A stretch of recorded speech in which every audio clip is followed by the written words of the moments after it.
Apie trikampį žinome, kad kraštinės AC ilgis, aš čia surašysiu, AC yra 6 cm, CB yra 8 cm, na, o kampas ACB yra 60 laipsnių. Na ir mums pirmiausia reikia apskaičiuoti trikampio plotą. Mes žinome trikampio ploto formulę. Plotas yra 1/2 AB dviejų kraštinių sandaugos ir sinuso kampo tarp jų sandaugos dar sandaugai. Plotas lygus 1/2 ir tada kraštinių ir sinuso kampo tarp jų sandaugai.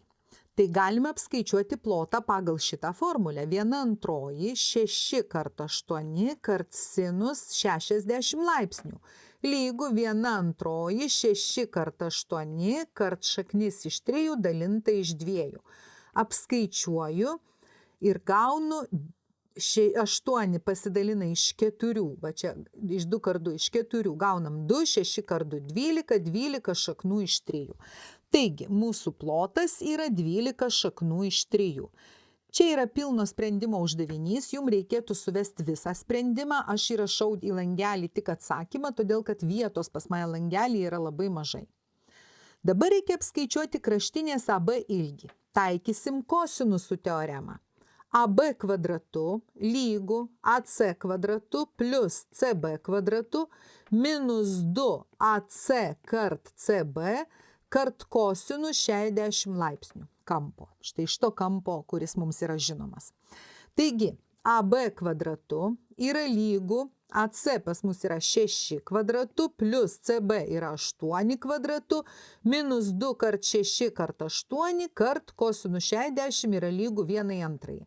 Apskaičiuoju 6 kvadratu 36, 8 kvadratu 64, 36 ir 64 yra 100, atimti, dvejetai susiprastina 48, 6 × 8 48, taigi gaunu 52. Mūsų AB bus lygu šaknis iš 52. Neigiamas šitos lygties sprendinys mums aišku netinka, nes AB kraštinė yra teigiama. AB bus šaknis iš 52. Galiausiai mums reikia apskaičiuoti aukštinės ilgį.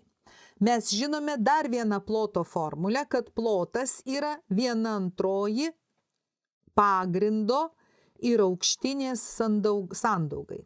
Pagrindo ir aukštinės sandaugos pusiai plotas lygus. Įsirašau, vietoj ploto aš galiu įsirašyti 12 šaknų iš 3, lygu 1/2. CB aš žinau, tai yra 8, AH aš nežinau, man reikia apskaičiuoti. 8 iš 2 prastinasi ketvirtukas, reiškia 4AH yra lygu 12 šaknų iš 3. Taigi, AH bus lygu 12 šaknų iš 3 dalinu iš 4, 3 šaknys iš 3. AH lygu 3 šaknys iš 3. Štai turime pilną sprendimą ir atsakymą.